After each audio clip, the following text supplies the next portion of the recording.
Hello everyone, my name is LaPrecious and welcome to my channel, Let's Talk with LaPrecious. So today I will be doing a video on self-care. And I want to state a quick disclaimer before I continue this video is that this video is strictly for women. And the reason why I say it's for women is because I do not believe that I should be giving advice to men about anything because I'm not a man. Since I'm not a man, I can't tell you how to be a man, how to care for yourself as a man, or what you should do as a man. I can only speak to women about womanly things, and that's how I'm going to keep it. So, the definition of self care is when you take care of yourself. Now, I know a lot of you may have been told, and I've been told this myself, that if you don't have a man in your life, you're not in school, you don't have anything going for yourself, just take care of yourself by doing your hair, nails, makeup, looking after your clothes, trying different things with your hair, nails, makeup, clothes, shoes, or anything that's a part of you. But I'm here to tell you that whether you have a man or not, whether you're in school or not, whether you're in a job or not, or whether you're homeless or in a home, happy, sad, whatever state you may be in, you should always take care of yourself. So, step one to take care of yourself is making sure that you get your insides together before you try to get the outside together. And what I mean by that is that there are a lot of broken women within our society. And I'm only going to keep it to the American society because this is something that I see on a regular basis in social media and on TV. So I'm just going to stick to American society for right now. But a lot of us are broken women. And I've noticed that a lot of us are broken women because we were raised in broken families where we weren't taught how to care for ourselves as young girls or teenage girls leading up to womanhood by our mothers or grandmothers. And a lot of us didn't grow up with a father figure in the house to teach us how a man is supposed to treat a woman, care for a woman, supply for his family, and to just simply be a man. And so a lot of us don't even know what a real man looks like. And moving along from that, since we didn't get what we needed from home, we went outside of the home and tried to seek that in friends or in relationships with men or even in sexual encounters with men. And due to the failed attempts or rejections and inadequacies we've experienced in those encounters, it's jacked us up even more. And that's why a lot of women, and it's not just black women, because, they always like to say, the reason why black women are so bitter and mad because it's either because a man wasn't there or their mamas pissed them off. But it's not just black women that deal with this. There's white women that deal with this, Hispanic women that deal with this, Asian women, all types of women that deal with this. And so I'm here to tell you that if you're that type of woman who's fitted that description, since you are an adult and this video is for adult women because I'm an adult woman, I really don't want to give advice to teenagers or anybody under the age of 18 that may not be a teenager that's going through that, is because when you're living in your parents' house and when you're under the guidance of an adult, there's just things you can't do yet and can't say yet. And there are things you still have to learn and still have to maneuver. And people just run their households. I said households. People just run their households and their families a lot different, and they don't do it in the traditional sense, in the black and white sense that I know of and that I agree with. So I'm just going to leave that age bracket alone. Okay, so moving along to your inner self. What I advise you to do is that if you're a broken woman, you don't know who you are, you don't know what you want to be, and you're lost, it's best to make a list of the things that you like about yourself and the things that you don't like about yourself. When you write down the things that you like about yourself, always read over that every single day to remind yourself of the things that you do like about yourself so that you can keep a good spirit or a positive spirit about yourself. Now, when it comes to the things that you don't like about yourself, just be honest, because a lot of us have things going on in us that we just don't like. We may not like our attitudes, the way that we think, the way that we talk, the way that we come off to people. It's okay to write those things down. And so I would suggest that when you look at the list of things that you don't like about yourself, ask yourself, can you change these things, or are these things you're going to have to accept? I recommend that if you are an individual and you have a unique way of thinking, a unique way of feeling, and a unique way of doing things, and it's not wrong, it's not pollutive, it's not negative, and it causes no harm to anybody, keep that. Because we live in a society now where they want you to be a carbon copy or a mimic of everybody. You know, nobody wants you to be an individual. Nobody wants you to be yourself. And nobody really wants you to stand out, because we live in a very dog eat dog society where if you stand out, you're unique or the opposite, or you're yourself, or you're doing this or doing that, they see you as a threat. They see you as somebody they have to cut down, cut off, outshine, cover up, and throw shade over. And you know, it's just people nowadays, they can be very messy and catty and mean when it comes to people that are different than them.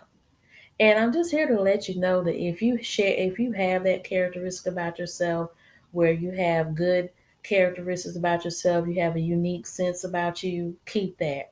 Because there's somebody in this world that needs that from you.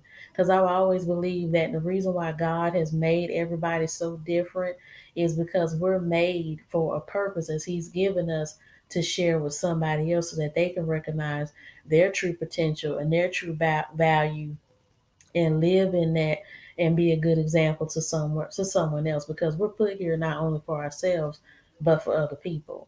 So once you do those things, you know, you'll be good to go. Now when you have your inside settled, you know, you'll be feeling fine about yourself and whatnot. But the second thing I want to talk about is being yourself internally in front of other people, and this can be really hard. If you have strong beliefs about something, stand on it. If you don't like something, don't like it. If you like something, like it. If you want to be this, then be it. If you want to have this, you can have it. Because another thing our society loves to preach people is that there's no such thing as real desires or real wants, and whatever you want and desire you can't have. And people just make life so confusing. I'm here to tell you that you can have what you want in life, because I've had everything that I've ever wanted in life. And if I want something right now, I know that it's going to come in the future. So I'm here to tell you that whatever you want in life, you can have it. You just have to decide if that's what you really want. And before you want something, think about why you want it, what you want, but also think about the long term results of what you want. Because some things that we want, the reason why God tells us no is because that's not what we need. Because some things that we want, yeah, they'll be good to us in the beginning, it'll feel right. But once we get in deep into what we want, it'll start it'll start working on us, where it'll either build us up or it'll tear us down and make us feel heavy, where we either have to cut it off or God has to release us from it. And there have been times in my life where I've had things that I wanted, and instead of me choosing to get out of it, God released me from it.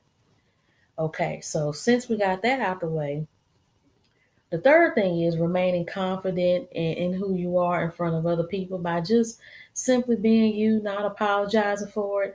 If people laugh at you, so what? If people don't like you, so what? If people fire you or choose to kick you out of places and whatnot, and when I say this, fire you, whatever, I mean this in all seriousness, because we all know that when you share different beliefs than other people do, see things differently than other people do, choose not to do stuff that people want you to do, and choose to be something that other people don't want you to be, people can sometimes be respectful, but sometimes people can be downright nasty. Because I've experienced it, and I've heard stories of other people getting kicked out of places, people not being their friends anymore, people breaking up with them getting ridiculed and criticized. That's just a part of life. Whether you're a Christian or not, you're always going to be under some type of attack or some type of dislike from somebody, because you're unapologetically you.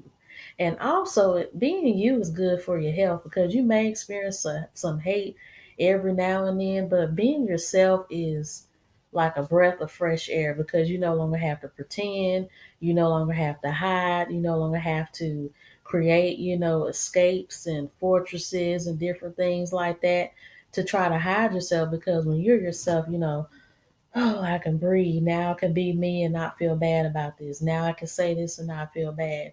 Now I can have this and not feel bad and this, that, and the third. And if people don't like what you say or like what you do, then oh well. People are never going to 100% agree with you all the time. And that's just life. And that's one of those things that we just have to accept about life. And that's something that we really can't change. And once you get yourself, leveled up and feeling good and whatever, keep that going. Every single day, say, I love myself. I like myself. I'm me. This is who I am and this is what I'm about. And when you do that on a consistent basis, it's going to be amazing. Now, I will speak to people who have addictions, whether that be sex addiction, drug addiction, food addiction, anything. When you take care of yourself internally, it'll keep you off of those drugs, off of those different addictions, because I'm somebody who's gone through a food addiction where, and it didn't start till last year, and I've been, unaddicted from food for, I can honestly say, for a few months. It feels good, but it is a battle. I went through a deep depression last year because I had a lot of different experiences with men that were bad. I've gone through a lot of you gone through. I, experimented with sex, and, I wanted to go out there and have sex and to be living whatever, and I didn't get what I was expecting, because when you open your body up to different men, you expect to have that control and that power and prowess that social media loves to tell women that they'll have when they start having sex and sleeping with men. And it's nothing like that, trust me, because when you open up your body like that, you do develop soul ties. So if this man has a crappy spirit and crappy demeanor, and he's running from you to this woman to that woman, and got a baby over here, and got bills and stuff piled up, got issues and stuff at his job, all of that stress that he has, he's putting that in you. Because when I opened myself up to one man, he was jacked up, and I ended up getting jacked up because I wanted him. He didn't want me. I wanted to be close to him. He was shunning me, not texting back, not calling back, blocking me, going ghost, dodging and hiding every time he would see me. And it jacked me up. And it took me a while to get his spirit out of me. So one thing I will say is that when you open your body up to people, you will develop soul ties, because when you get connected to somebody with the raw soul, it'll mess you up. And I noticed that with my addiction from food, when I started taking care of myself by doing all the things I'm telling you, doing my hair, nails, makeup, and these are things that I pretty much like to do and whatnot. So, that's what those are the things that I chose to do, and they helped me out a lot, because when I did my makeup, my hair, my nails, I'm like, wow, this is something I've always wanted to do. I'm getting compliments, I'm looking good, I'm feeling good because I'm getting compliments, and people genuinely like my hair, my nails, and different styles that I created. It brought me out of that. So, to any of you all that may be dealing with addictions, I suggest that you do that. Counseling may help. Going to rehab may help, but when you get out of rehab and do counseling, you still got to deal with you, because I've never been in a rehab, but I've been in counseling. I've called suicide hotlines before. I've called crisis hotlines before. I've sat in therapist chairs before. And trust me, it feels good talking to somebody that you can understand and that can see you and feel you for who you are. But when you leave that office and get off that phone, you still got to deal with you. And so, in order to deal with you, I advise you to do everything that I've said, because if not, you'll relapse, where you go from being really high and happy from leaving the doctor's office and leaving the therapist's office or getting off the phone. But when them blows of life started hitting you, where them addictions used to feed and cover up, you gotta do something. So I advise you to do that. Now, once you're done dealing with the inside, you're gonna deal with the outside. I suggest that you do, look in the mirror at yourself fully naked and see the things that you like about yourself and see the things that you don't. And I'm going to be honest, a lot of people, they make you feel like you have to love every inch of your body: bumps, stretch marks, lesions, cuts, bruises, all that stuff. And a lot of people make you feel like you don't love yourself if you put makeup on, get reconstructive surgery to fix stuff up and whatever. I'm not going to lie to you, and this is coming from me. You may disagree with it, but hey, this is my advice to you. You can give it a take and do whatever you want with it. But if you see something on your body that you don't like and that you can fix, fix it. Because it doesn't make sense to look at your body and to see something that you don't like and know you can fix and not fix it. That it just doesn't make any sense to me whatsoever. And I know as a Christian woman, the Bible does say that you shouldn't create a carved image for yourself, that you should be happy with the way that God made you. But plastic surgery or reconstructive surgery is a choice. And I'm going to tell you that as a Christian woman, it's a choice that you have. I'm not going to judge you. It's not my job to judge you based on what you do with your own body because that's your life and that's your body and that's your choice. But at the end of the day, God is the one that's going to judge you and that's going to put you in heaven or hell, if he sees fit to put you in heaven or hell. And, count the cost of getting plastic surgery or getting reconstructive surgery. If if you don't like your breasts sagging the way that they do, you want them to be bigger and fuller and to look more youthful, then do it. If your butt is sagging and drooping and flat as a pancake or don't have that more pounce for the ounce, then fix it. Cellulite, fix it. Drooping stomach, fix it. But I would advise you to count the cost because everybody can't get plastic surgery. Everybody can, but they can't. What I mean by that is that you have to count the cost, which means see if you're healthy enough to lay down on a plastic surgeon's table. And I don't advise anybody going to places like Korea or the Dominican Republic or, a lot of those different countries that offer plastic surgery procedures a whole lot cheaper than they do in the US because I've seen stories where women didn't even speak the language of the country and they went over there and got all this surgery done. I don't advise it. I mean, we live in a big country that has plenty of options. And if you dig deep enough and search and find, you can find somebody in the United States that's legitimate and that can do it at an affordable rate. But count the cost. See if your blood pressure's in check, sugar levels are in check, your heart is in check, thyroid is in check. Because the reason why some women can't get plastic surgery is because if you got a bad heart, got issues with your thyroids, got issues with kidneys, lungs, brain, anything, getting plastic surgery can be deadly. And that is why some women have died getting legitimate plastic surgery in this country is because they didn't count the cost. They didn't say, well, is my heart, right for me to get plastic surgery? Is my blood pressure, sugar levels, and things like that good enough to get surgery? Because like I said, some stuff that you want, you just can't have because they're just not good for you. And so once you count the cost, get the consultation and things like that. And if the doctor says it's a no-go, even though you're at a healthy weight and whatever, that it could be risky, think to yourself because anything can happen when you're on the surgeon's table. Somebody might slip and give you too much anesthesia and, you overdose and die. Or, anything can happen during plastic surgery because when you're asleep and under somebody else's control, you just don't know the outcome. Some people have good outcomes of plastic surgery and some people don't. So all I'm saying is that plastic surgery is a choice. If that's a choice you want to make, then that's your choice, but count the cost. Ask yourself, is this worth dying over or being impaired? Okay, so the next thing that I want to talk about is being content with the way that you look. And I know some people may say, well, how can you say to be content when you just said like you get plastic surgery or whatever?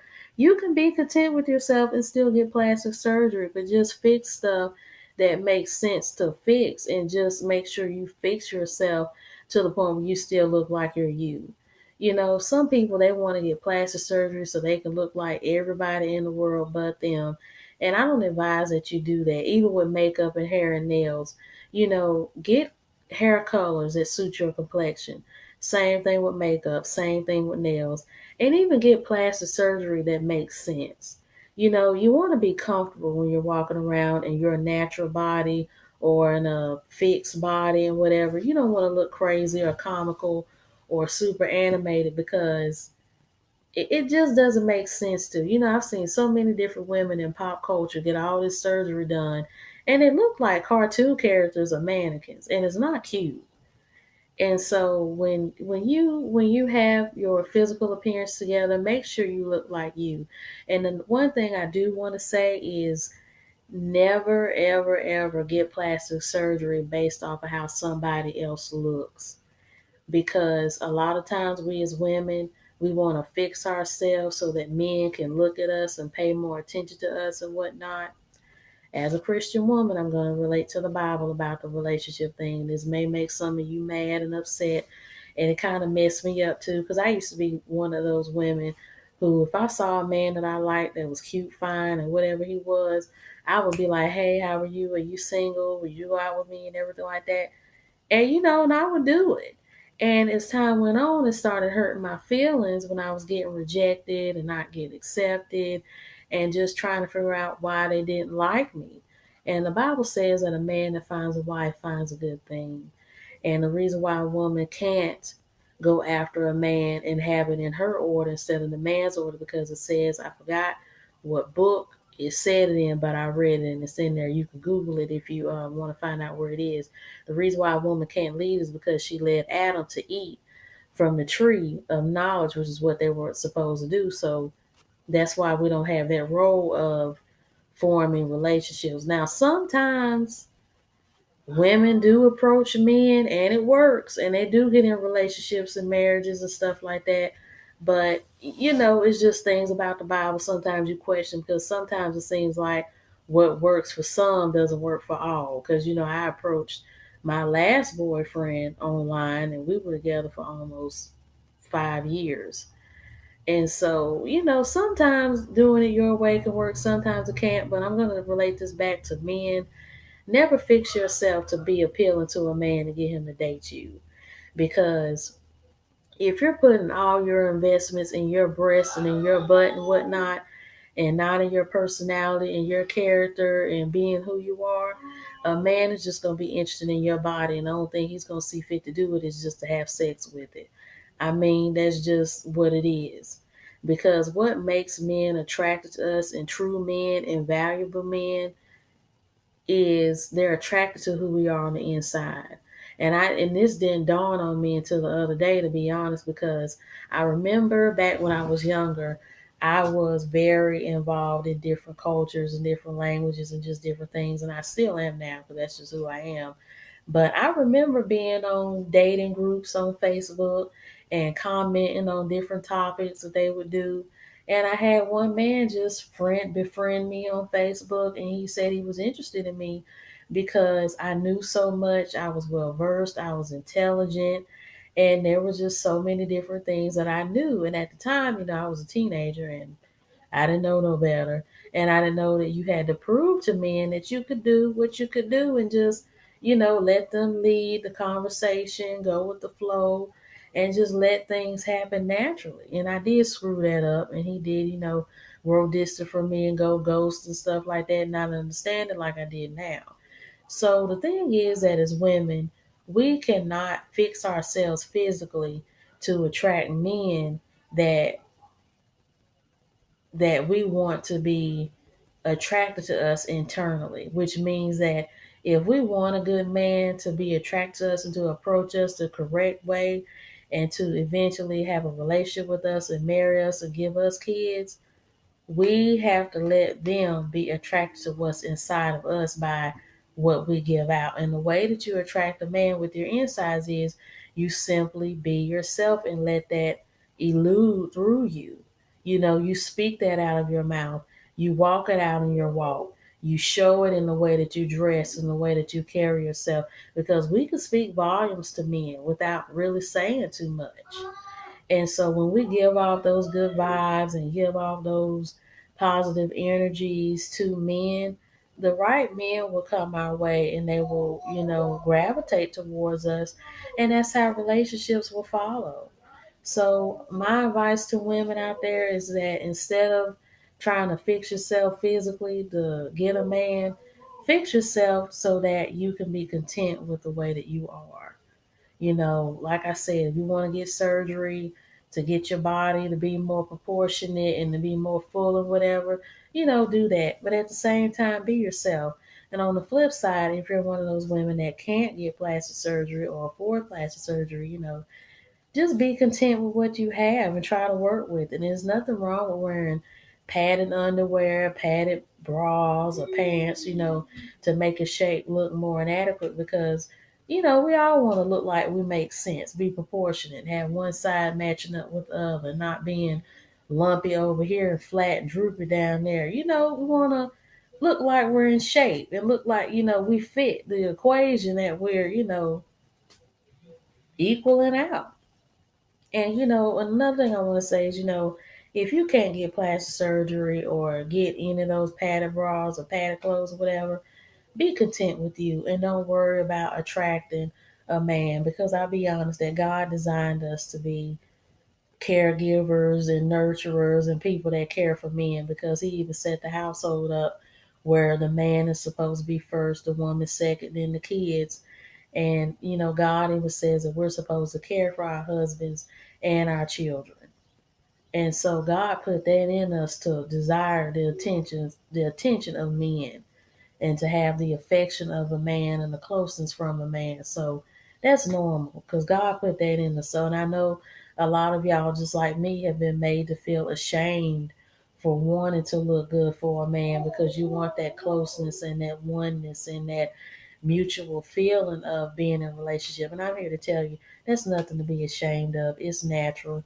God put that in you for you to have. So since he intended for you to feel that way and to be that way, then, just be proud of it and claim it. And don't be ashamed to say, yeah, you want to be with a man and you want to be nurtured and whatever, but there's a way of going about it. And when we love ourselves and when we work on ourselves and get ourselves together and live our best life and do what we want to do and live life with a purpose, the right man will come along. So I hope you all enjoyed this video. Don't forget to like or dislike and leave a comment in the comment section about what you thought about this video. Have a good day. Bye.